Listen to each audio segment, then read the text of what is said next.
going to continue talking about the peripheral nervous system. So remember, the peripheral nervous system includes sensory structures, because the sensory structures are outside of generally the spinal cord and the brain. And so that would mean that they're in the peripheral nervous system. So remember that sensory structures are also modified neurons that are able to absorb different types of energy. So when we talk about integration of sensory information, this can occur at different levels. So we can have at the receptor level, the integration of sensory information. And what is it called when you take a stimuli and you turn it into an action potential? Uh-oh. Sorry. There was we had a big meeting here. And my pen is missing. Thank you. There's no pen. Here. Oh, there it is. Okay. How is it? Transduction. Transduction, right? So we can have receptor level integration, right? So we can have transduction. So that's where we take the information or the stimuli and we turn it into an action potential. But before we turn it into an action potentials, we can also have graded potentials. So the graded potentials can just slightly change the membrane potential. So remember that that can slightly increase it, but remember that it has to actually hit the threshold for an action potential to be produced. So graded potentials move the membrane toward the threshold. And if it reaches the threshold, then an action potential is produced. But remember that action potentials are all or none. So you don't have strong action potentials and weak action potentials. They're all or none phenomena. Okay. So when we look at some types of sensory information, we get what is referred to as sensory adaptation. And I actually do not like the word adaptation very much here, but that's what they call it. It's actually more of an acclimation. So your body will adjust to sensory stimuli that is constantly present. So sensory adaptation is where receptors stop responding to continual stimuli.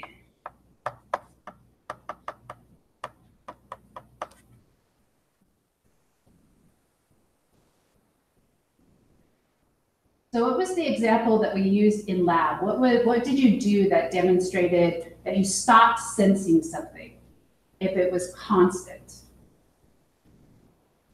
What was that? Temperature, right? And so thermoreceptors are capable of this. So when you put your finger in the water, pretty soon you could feel a difference in temperature, right? And that sensation went away. So a good example of this would be thermoreceptors. So it's not that that information is actually being filtered out at the level of the brain. It's actually the sensory receptors stop sending action potentials. So another really good example of this is smell. So it's like you walk into a room and you're like, oh, I can't stand the smell. And then pretty soon you stop smelling it, right? And it's also the reason why people that live in smelly places, like if there's a pulp mill or a feedlot nearby, they stop smelling the smell. So you come through and you're like, oh, how can you stand to live here? You're like, I can't smell anything, right? Because you have sensory adaptation. You can imagine that that is a good thing in terms of it. So you initially smell it and then you stop smelling it. And so that's at the receptor level integration of sensory information. Okay. Thank you. So the second, so this would be number one. The second is the circuit level. So sensory information travels via an action potential into the central nervous system. So action potentials are transmitted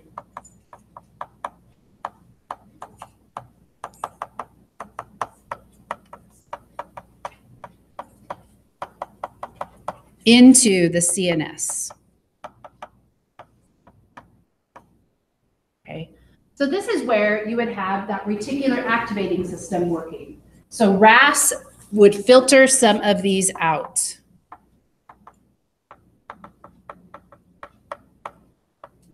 Most out, we'll put most out. Okay, so that is before it gets to the cerebral cortex. Okay. So it has to be transmitted to the cerebral cortex. And remember that we talked about how there's different parts of the cerebral cortex that are associated with different sensations. And some people have a mixing of sensations, which we call synesthesia.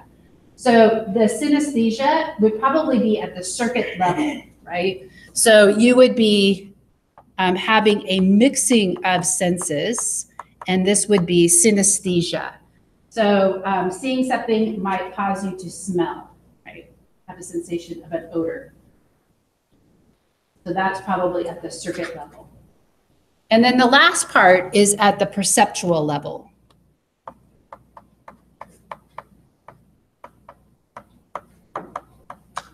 Right?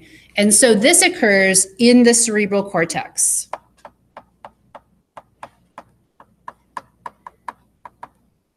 Right? So we have the olfactory cortex, we have the visual cortex, we have the gustatory cortex.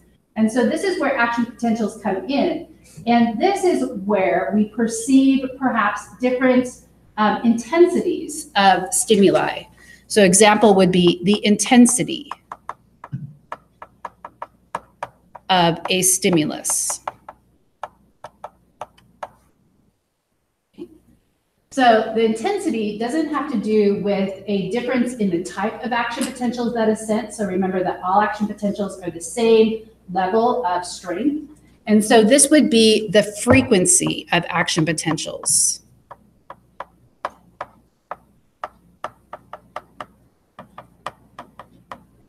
So a stronger smell would send more action potentials in a given unit of time to the olfactory cortex, which you would be able to perceive that as a strong smell versus a weak smell, okay? So some other examples of ways that we are able to perceive different types of stimuli would be discrimination of complex stimuli.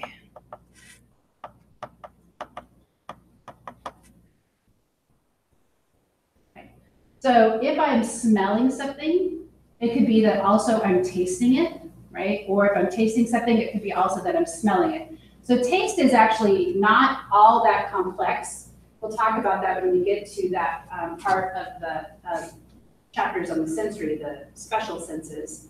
But it really is just sweet, bitter, salty, sour. But then think about what it tastes like when you eat an apple, right? So apple, part of what apple is sweet and maybe a little bit of sour.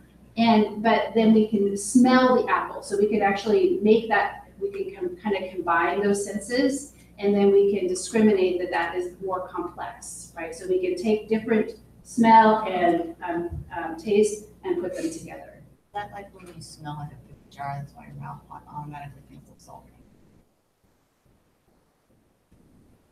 Well, you will salivate. Is that what you're referring to? So that is actually not due to the salt. It's actually due to the sour. So you salivate because sour changes the pH, and you have enzymes in your saliva that don't work when it's too acidic. And so you salivate to actually, and could be a reflex. You would salivate to actually, that is reflex. You would salivate to decrease or increase the pH, so to decrease the acidity. So yeah. So that actually doesn't occur at the perceptual level. That's a reflex. It's an autonomic reflex. It just automatically happens. Okay. So then why isn't that an automatic reflex? As in where like because it's unconscious, I would assume the whole smelling to taste thing. So how come that's not a reflex that your body smells it so you're Well, a reflex would be that you smell food and then your stomach starts producing stomach acid, and that would be the reflex. Or you're smelling food and your stomach starts to growl, Okay. and the reflex there would be that your stomach is churning, and that would be a reflex. But your ability to say that smell is apple, and you then know what the apple tastes like, that would be something you would learn. So that is more discriminatory, right? So that's your perception. Or if you say, what does velvet feel like? That's the example that your book gives. And you could say, oh, it feels kind of like warm and fuzzy, but it also is kind of,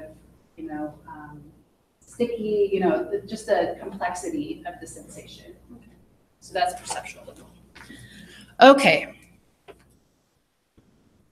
So then we can talk about the perception of pain. Now, nociceptors do not adapt. So nociceptors do not adapt.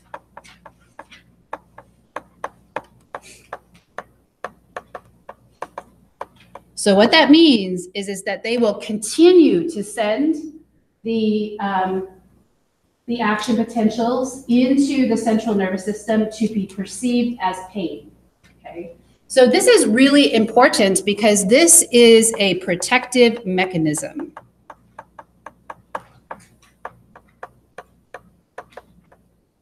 So there have been studies on people that lack nociceptors, and they tend to not live very long. And so it's really sad when you think about babies, because they will actually nibble on their fingers until their fingers are bloody because they do not perceive pain, right? And they'll like bite their tongue and they'll bite their cheeks and they just have no perception of it. And so you just generally do not live very long if you can't perceive pain. However, there is a interesting mechanism that there seems to be a variation in the pain threshold. So there's variation between individuals.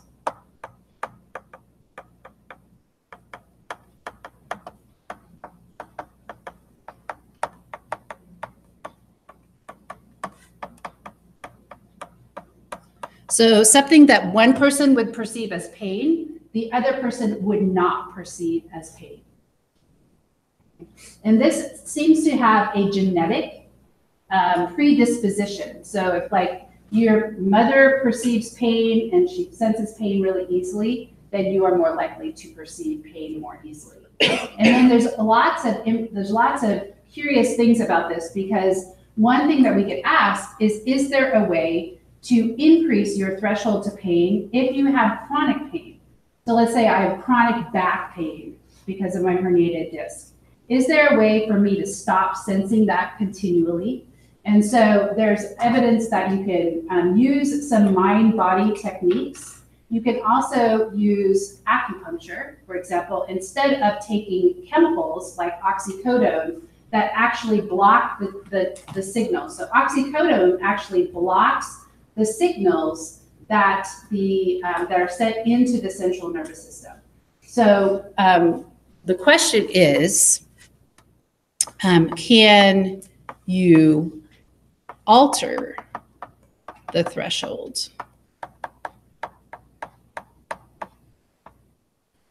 with alternative kind of techniques?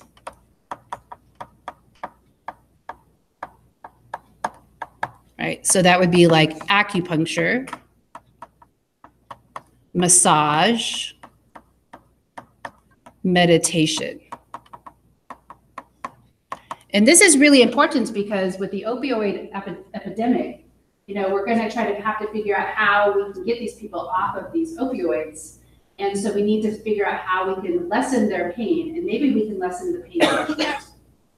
Is that why they're experimenting with like Botox in? That is not changing the threshold. That Botox actually paralyzes the nerves. So Botox actually, the reason why it's used is that it keeps you from having facial expressions that could then lead to wrinkles. Well, because they are putting it in like necks for migraines to block those. Right, so that's more like, that would be at the circuit level of integration. So that would be probably better than opioids, which have an overall systemic effect and can be addictive. So I don't think Botox, I don't know if it's addictive or not. But if you have to keep upping the dose of Botox in order to have the same effects, then it could be addictive. And I don't know if it crosses over I don't think it probably crosses over, you wouldn't want it crossing over in the blood-brain barrier. So that way it would be better than the opioids, which do cause kind of a euphoric state, which is one of the reasons why people get addicted to them as well.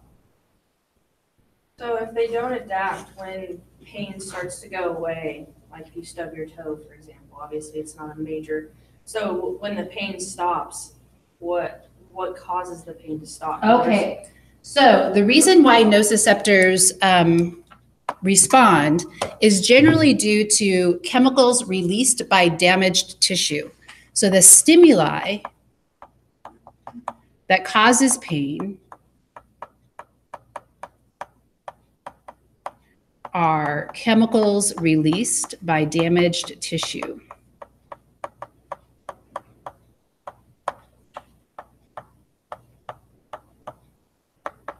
And this can obviously be outside the body on the surface of the skin, but it can also be internal.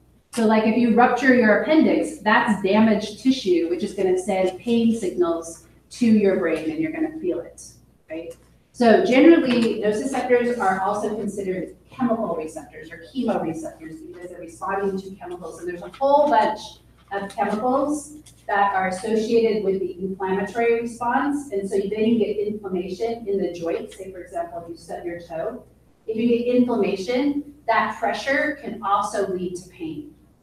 So you can take drugs like ibuprofen, which decreases inflammation, which then possibly could also block, ibuprofen and those anti-inflammatory drugs also block prostaglandins, which also cause pain.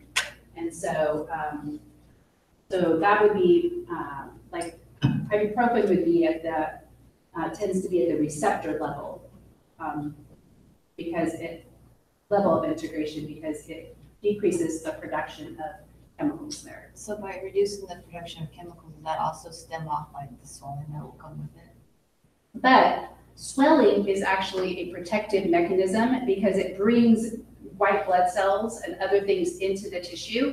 And so if you need to clean out any damaged tissue, the macrophages, that swelling is what brings those in. So sometimes a little bit of swelling is good because maybe it also prevents you from using the joint, right? It makes you like stop walking around because your toe hurts, right? But chronic inflammation is a problem because it can lead to all kinds of other issues like heart disease and cardiovascular disease, chronic inflammation. Okay. So I'm gonna show you a little video that is kind of a cute video that talks about anesthetics. And oftentimes the way that the anesthetics work is that they block pain by preventing action potentials from being produced.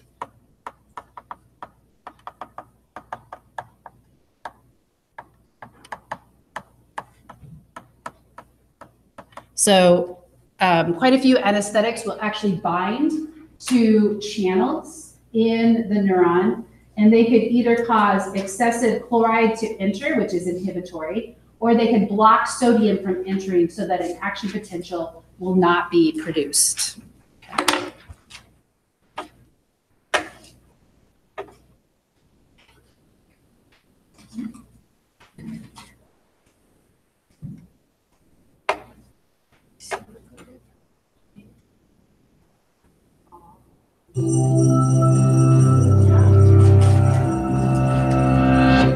If you've had surgery, you might remember starting to count backwards from 10, 9, 8, and then waking up with the surgery already over before you even got to 5. And it might seem like you were asleep, but you weren't. You were under anesthesia, which is much more complicated. You were unconscious, but you also couldn't move, form memories, or hopefully feel pain. Without being able to block all those processes at once, many surgeries would be way too traumatic to perform. Ancient medical texts from Egypt, Asia, and the Middle East all describe early anesthetics containing things like opium poppy, mandrake fruit, and alcohol. Today, anesthesiologists often combine regional, inhalational, and intravenous agents to get the right balance for a surgery. Regional anesthesia blocks pain signals from a specific part of the body from getting to the brain. Pain and other messages travel through the nervous system as electrical impulses. Regional anesthetics work by setting up an electrical barricade. They bind to the proteins in neurons' cell membranes that let charged particles in and out and lock out positively charged particles. One compound that does this is cocaine, whose pain-killing effects were discovered by accident when an ophthalmology intern got some on his tongue. It's still occasionally used as an anesthetic, but many of the more common regional anesthetics have a similar chemical structure and work the same way. But for major surgeries where you need to be unconscious, you'll want something that acts on the entire nervous system, including the brain. That's what inhalational anesthetics do. In Western medicine, diethyl ether was the first common one. It was best known as a recreational drug until doctors started to realize that people sometimes didn't notice injuries they received under the influence. In the 1840s, they started sedating patients with ether during dental extractions and surgeries. Nitrous oxide became popular in the decades that followed and is still used today, although ether derivatives like sevoflurane are more common. Inhalational anesthesia is usually supplemented with intravenous anesthesia, which was developed in the 1870s. Common intravenous agents include sedatives like propofol, which induce unconsciousness, and opioids like fentanyl, which reduce pain. These general anesthetics also seem to work by affecting electrical signals in the nervous system. Normally, the brain's electrical signals are a chaotic chorus as different parts of the brain communicate with each other. That connectivity keeps you awake and aware. But as someone becomes anesthetized, those signals become calmer and more organized, suggesting that different parts of the brain aren't talking to each other anymore. There's a lot we still don't know about exactly how this happens. Several common anesthetics bind to the GABA-A receptor in the brain's neurons. They hold the gateway open, letting negatively charged particles flow into the cell. Negative charge builds up and acts like a logjam, keeping the neuron from transmitting electrical signals. The nervous system has lots of these gated channels, controlling pathways for movement, memory, and consciousness. Most anesthetics probably act on more than one, and they don't act on just the nervous system. Many anesthetics also affect the heart, lungs, and other vital organs. Just like early anesthetics, which included familiar poisons like hemlock and aconite, modern drugs can have serious side effects.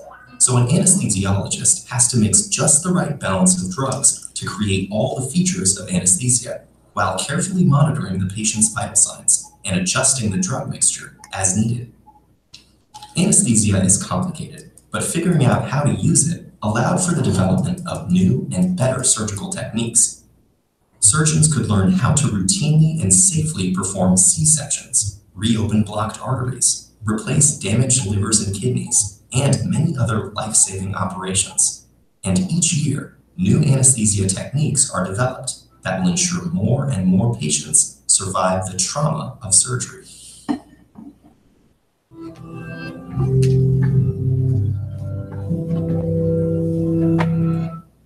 Okay, are there any questions about that?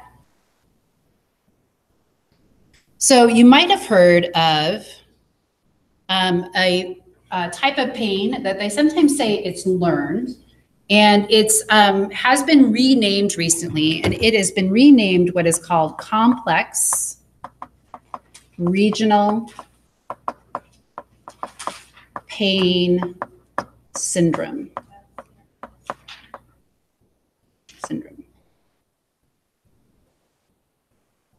It used to be reflex sympathetic dystrophy. So you might see this in online. It's called reflex sympathetic dystrophy. And the reason why it's called sympathetic is it actually works on that part of the autonomic nervous system that causes the fight or flight response. So what typically happens in a person that gets this is that they hurt themselves. So like, for example, they might fall down and they might break their arm. And then they go in and they'll get the surgery on the arm, and then everything will heal appropriately and everything looks perfect, except for that they still have extreme pain in that appendage. And so what happens is that the sympathetic nervous system often causes extreme swelling, right? And then it also stimulates the nociceptors in the arm so that you have extreme pain.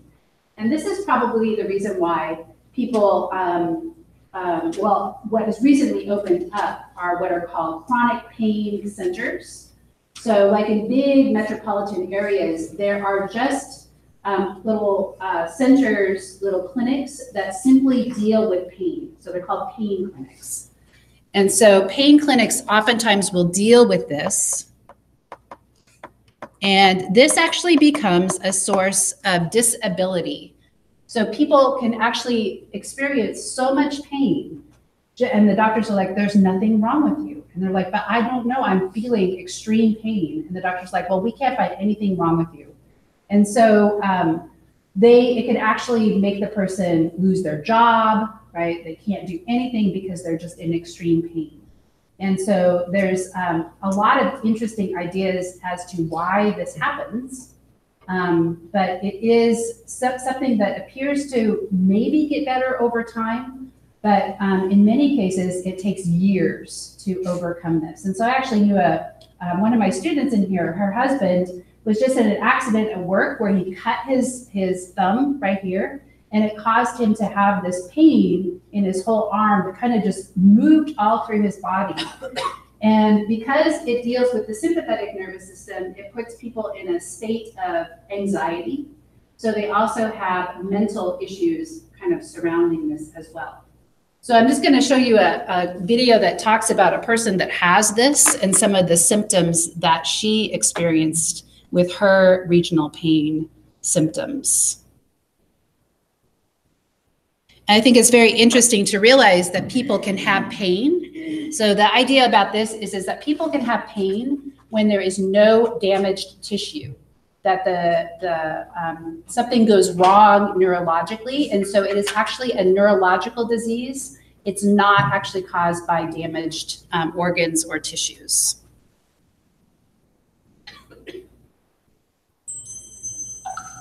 I'm going to fix the lights a little better.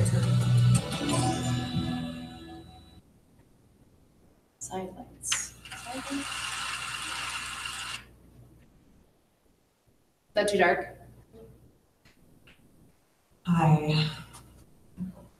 Thank you. So 5 years ago, this was me. I was a PhD student at Harvard, and I loved to travel. I had just gotten engaged to marry the love of my life. I was 28, and like so many of us when we are in good health, I felt like I was invincible. Then one day I had a fever of 104.7 degrees. I probably should have gone to the doctor, but I've never really been sick in my life. And I knew that usually if you have a virus, you stay home and you make some chicken soup, and in a few days, everything will be fine. But this time it wasn't fine. After the fever broke, for 3 weeks, I was so dizzy, I couldn't leave my house. I would walk straight into door frames. I had to hug the walls just to make it to the bathroom. That spring, I got infection after infection.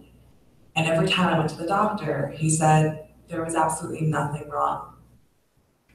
He had his laboratory tests, which always came back normal.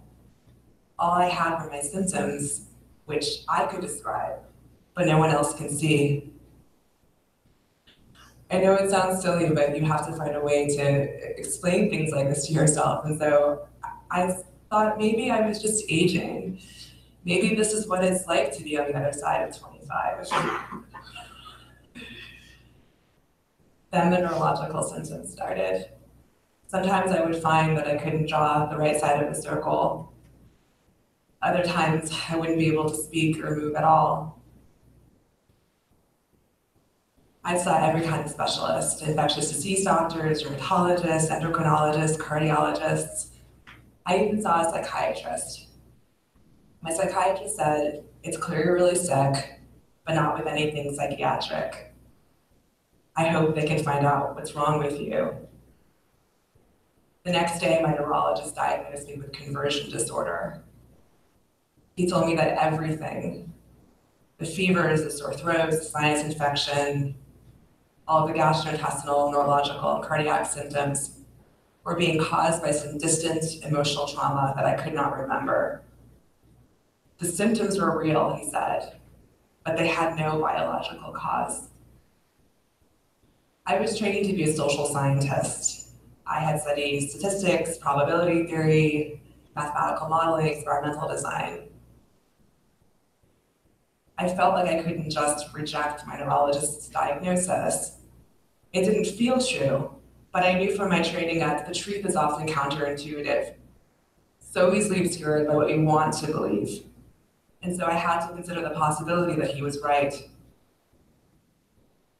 That day, I ran a small experiment.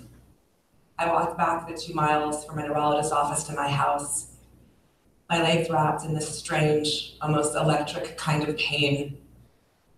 I meditated on that pain, contemplating how my mind could have possibly generated all this.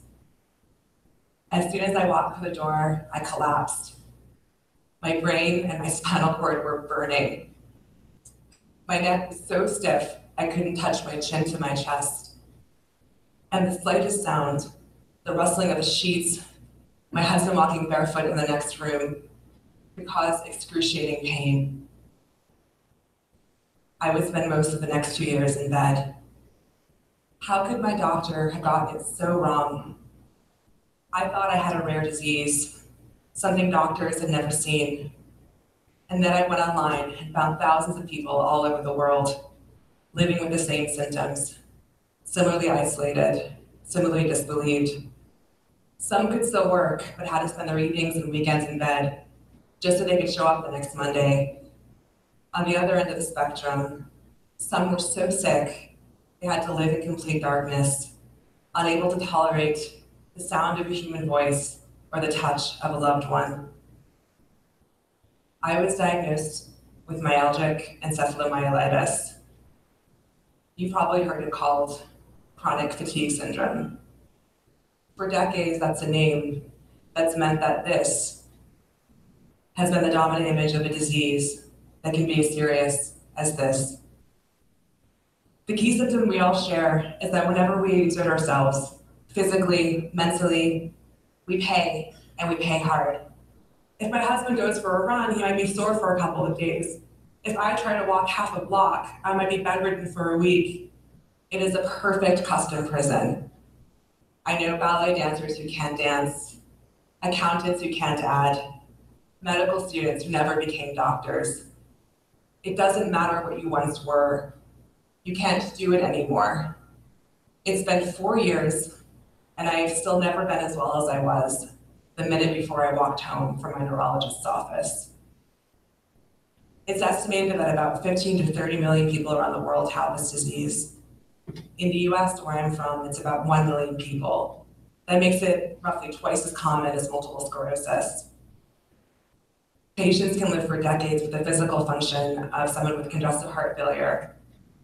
25% of us are homebound or bedridden, and 75 to 85% of us can't even work part-time. Yet doctors do not treat us, and science does not study us. How could a disease this common and this devastating have been forgotten by medicine?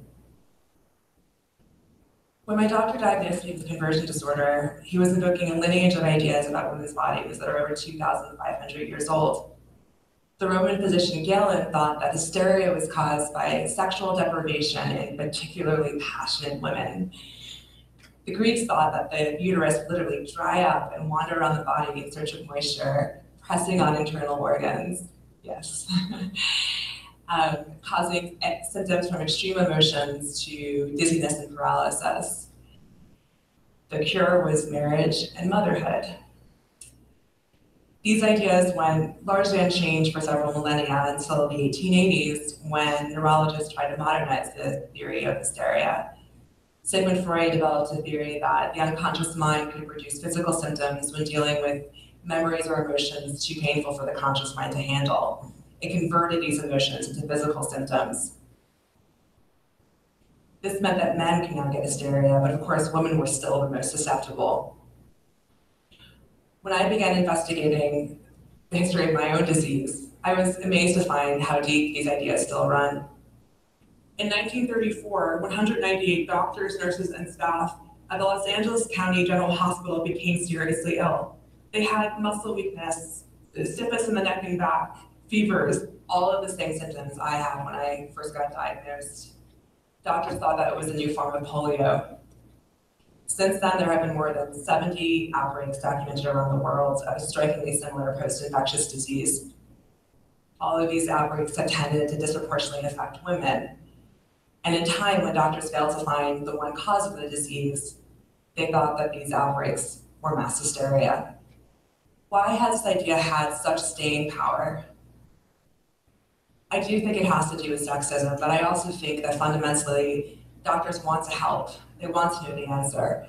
And this category allows doctors to treat what would otherwise be untreatable, to explain illnesses that have no explanation. The problem is that this can cause real harm. In the 1950s, a psychiatrist named Elliot Slater studied a cohort of 85 patients who had been diagnosed with hysteria. 9 years later, 12 of them were dead and 30 had become disabled. Many had undiagnosed conditions like multiple sclerosis, epilepsy, brain tumors.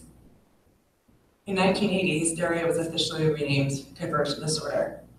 When my neurologist gave me that diagnosis in 2012, he was echoing Freud's words verbatim. And even today, women are 2 to 10 times more likely to receive that diagnosis. The problem with the theory of hysteria or psychogenic illness is that it can never be proven. It is by definition the absence of evidence. And in the case of ME, psychological explanations have held back biological research.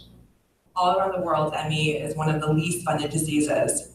So in the US, we spend each year roughly $2,500 per AIDS patient, $250 per MS patient, and just $5 per year per ME patient.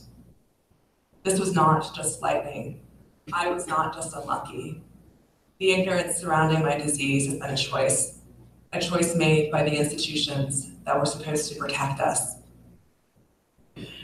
We don't know why ME sometimes runs in families, why you can get it after almost any infection, from enteroviruses to Epstein-Barr virus to Q fever, or why it affects women at 2 to 3 times the rate of men. This issue is much bigger than just my disease. When I first got sick, old friends started reaching out to me, and I soon found myself a part of a cohort of women in their late 20s whose bodies were falling apart. What was striking was just how much trouble we were having being taken seriously. I learned of one woman with scleroderma, an autoimmune connective tissue disease, who was told for years that it was all in her head.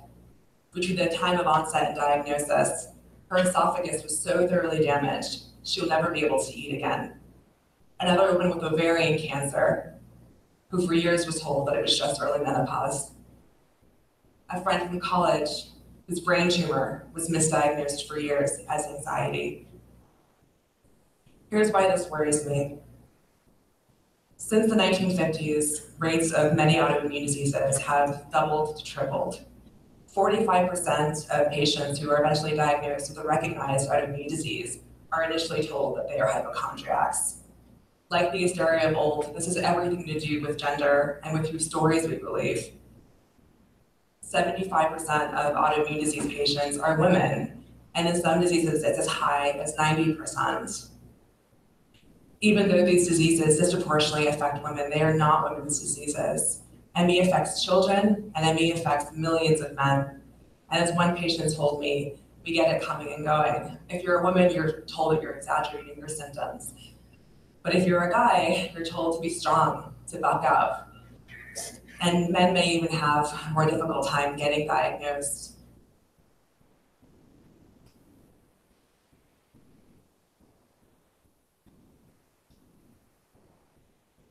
My brain is not what it used to be.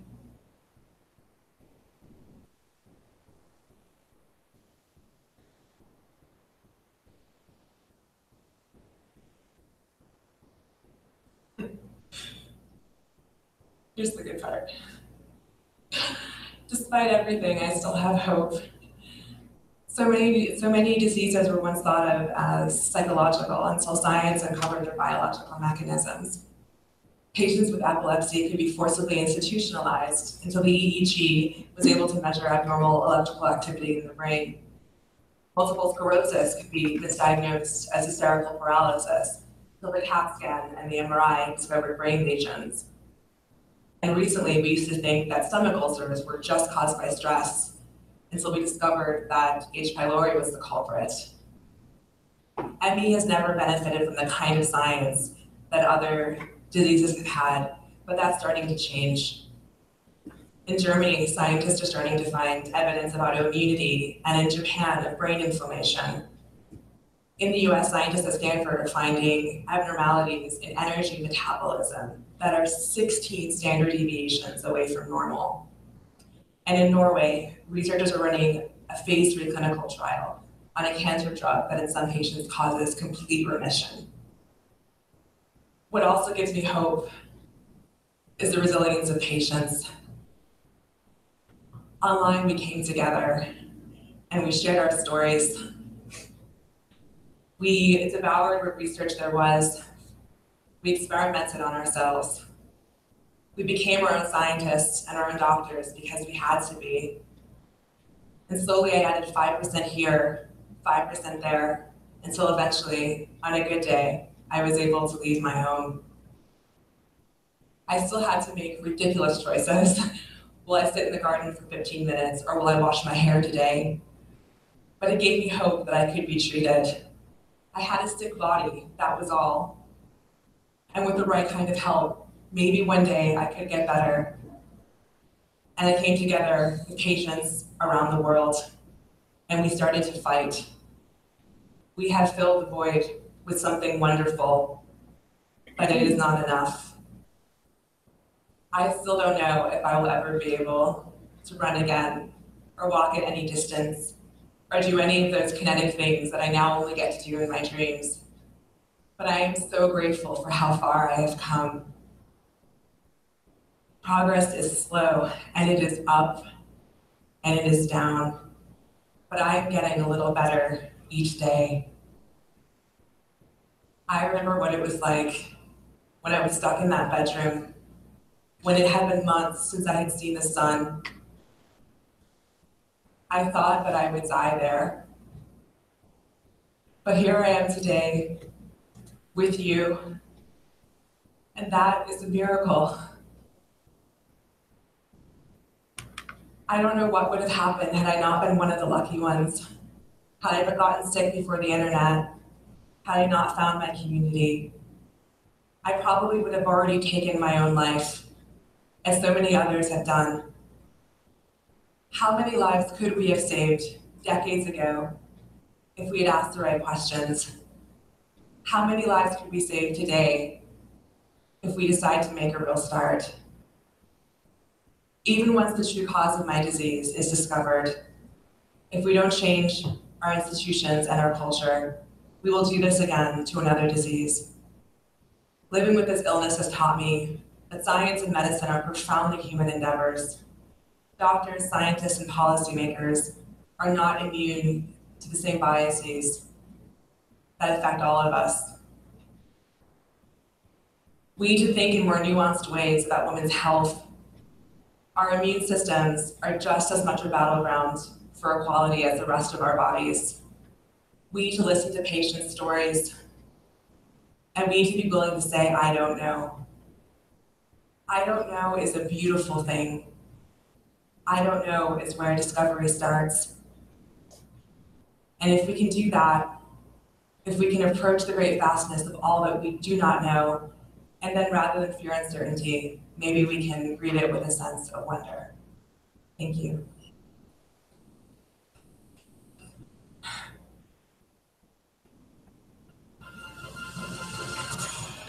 Okay, so that was actually a slightly different syndrome, but it still causes pain.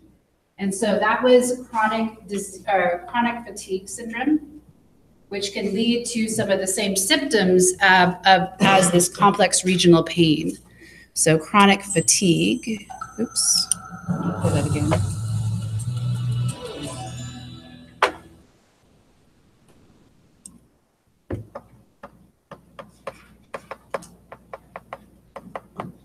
Oops, fatigue, that's a G, sorry, syndrome. And she mentioned that it was ME, which is actually short for myalgic encephalomyelitis, I believe. Let me look at that. Myalgic.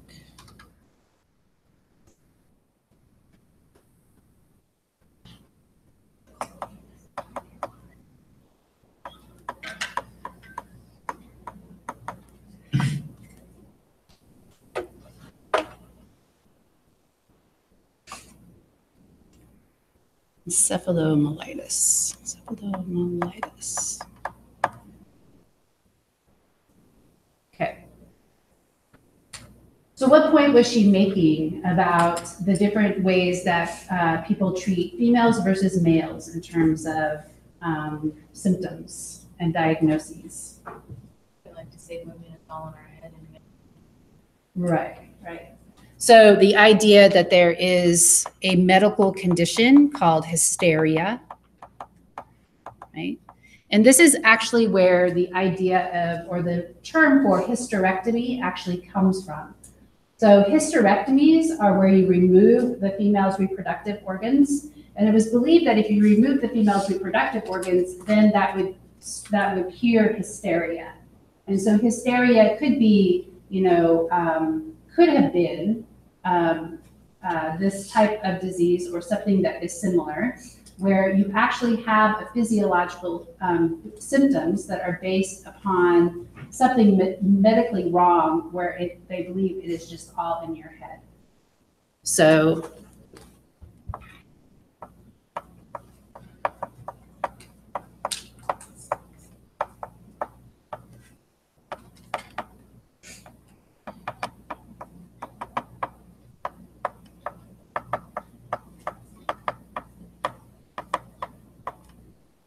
psychological.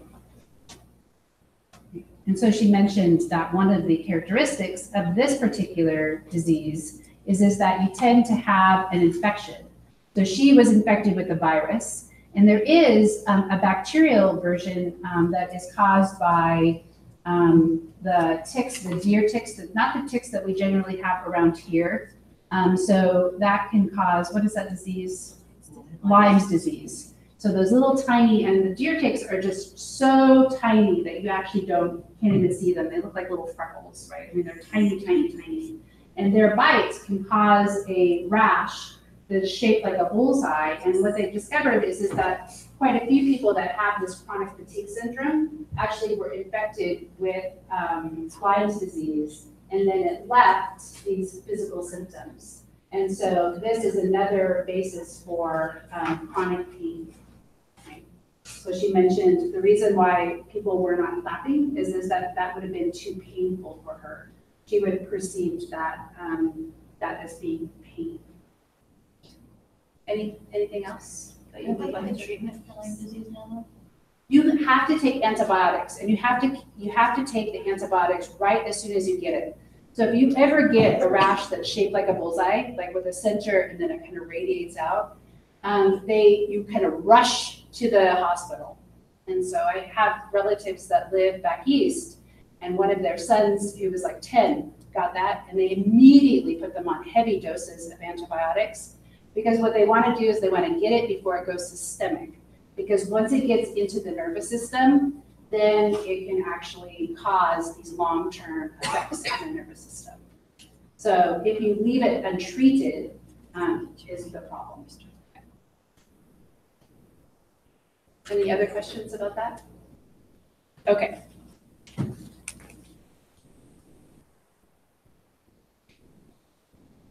Okay, so I actually have a handout, and we're probably not going to get through the back side of this handout. So we are not going to be talking about the special senses yet.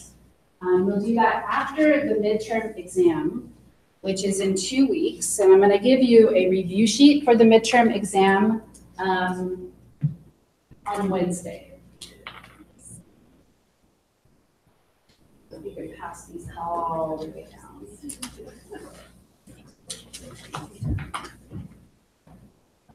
So these are actually receptors that are associated with the skin and also the joints and the muscles. So we're going to be talking about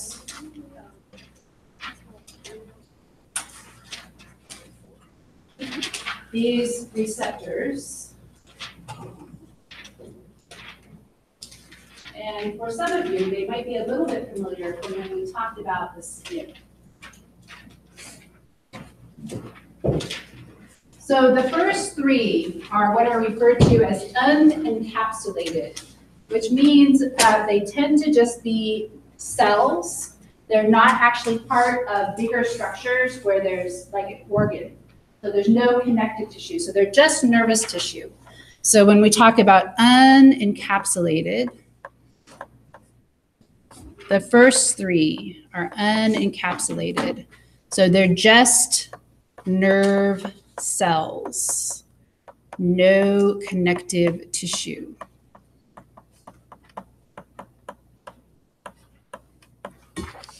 Okay, so the first one is an example of what could be a nociceptor. So these are just free nerve endings. And these are found in almost all tissue. So they're found all over. So they're found inside, outside, on the skin, right? So these can serve as chemoreceptors to detect chemicals. And if it is chemicals produced by damaged tissue, it could be a nociceptor. These are also thermoreceptors. So this is what we were stimulating. So we have warm thermoreceptors and cold thermoreceptors. And then they just recently discovered another type of free nerve ending, which is actually the itch receptor. So some of you might be experiencing itchy eyes or itchy throat, right, because of allergies. And so this actually responds to histamine. So when you have an allergic reaction, histamine is produced, right, in the tissues, and it causes the tissues to swell, but it also causes them to itch. So like your eyes are itchy and scratchy, right, you want to itch them. That's because of those free nerve endings in the eye that are responding to extra histamine produced by the tissues during an allergy.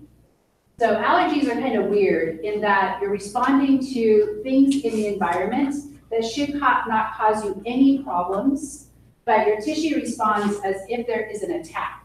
So if you get pollen, if you breathe in pollen, your nose will start to itch and your back of your throat will start to itch if you have an allergy to that type of pollen. Even though the pollen actually will do no harm to your body. Okay? So that's the first, those free nerve endings. And then we have what are called tactile discs.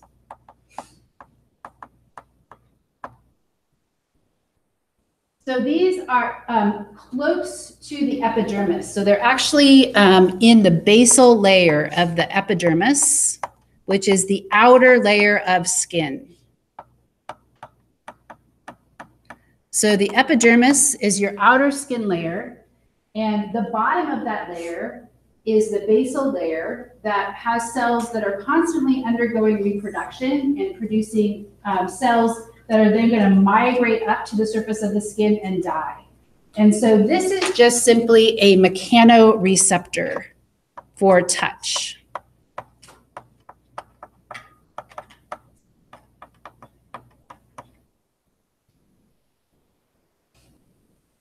And then you'll notice that the next one is a receptor that is wrapped around the root of a hair follicle.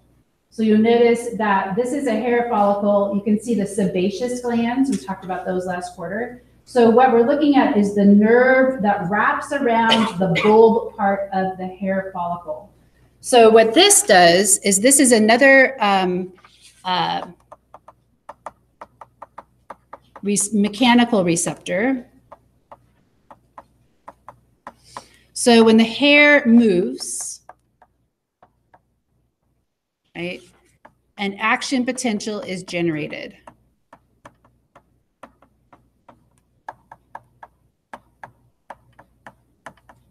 Right. So when insects or like flies or mosquitoes, probably flies more likely, but the mosquitoes, when they crawl across the surface of your skin, they're probably moving those hairs, and those hairs are then going to tell you there's something crawling on the surface of your skin, right? Also, there's little muscles that are attached to the hair follicles called the rector pili that will actually cause your hair to stand on end when they're stimulated by the sympathetic nervous system. So that's a fight or flight response. And so you can feel when your hair stands on end, like on the back of your neck. When we did the ciliospinal reflex in lab, that would be stimulating probably the tactile discs, but also the hair follicles. Okay, so then we have the encapsulated.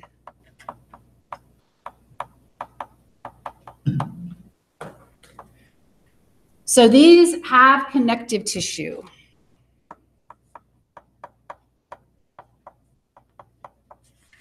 Around the neuron or around the receptors.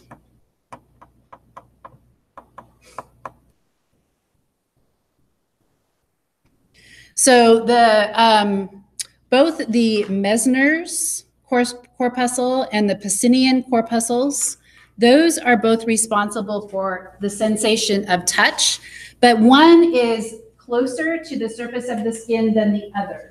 So when we look at it, we have light touch.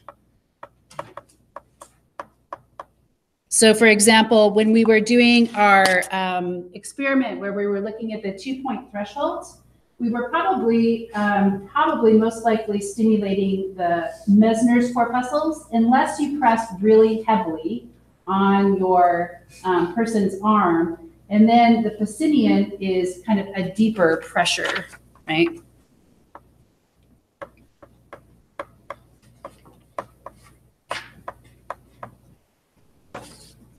Okay. So we're going to talk about the last three when we'll talk about that on Wednesday, but these are associated with joints and muscles and tendons. So the rufini, the muscle spindles, and the tendon organs are specifically associated, and those are called proprioceptors. So when we look at proprioceptors,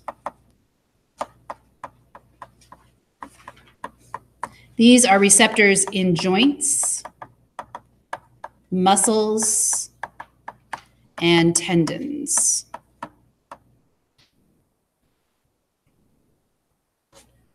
Okay, so keep this handout and we'll finish talking about those receptors, and then we're going to talk about what's on the back of this handout. So we're going to talk about how information comes in and goes out, and the transmission from the peripheral nervous system to the central nervous system.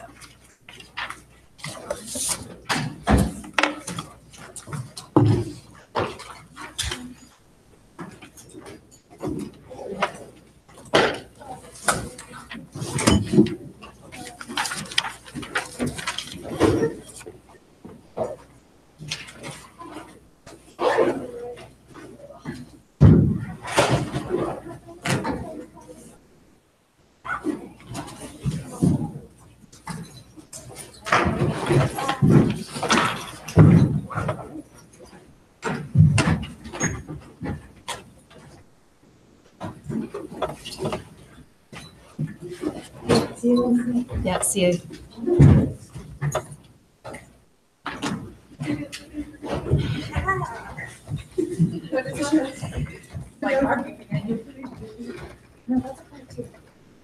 Are you gonna give those papers? And on Wednesday. Okay, Yep. so I won't be here. Okay, so Wednesday I'll hand them out. We're gonna have a test that day. Monday, yes. So you'll need to tell me when you want to come in and make it up. Can I just do it like Wednesday and come in early or? Yeah, or that would stay work. after? That would work. Okay. Michelle, Yep. on, I believe, May 9th or 10th, the Friday Okay. of May, I was wondering if, like, the lab, it says it's mandatory. Is there any way I could do a lab differently that week? You can do your extra credit, and that extra credit is designed to make up for those points. Okay, Yes. So as long as you do your extra credit, then you can. all right, and And- is there Right. any way I could get, like, the worksheets for that lab? Yes. Okay. Yes, I hand those out to you. Yeah. And if there's something that you can like label and do, I'll tell you to label part of it so that you can get partial credit for coming to lab. Okay. Yeah. Okay. Yep. All right, thank you. Yep, you're welcome.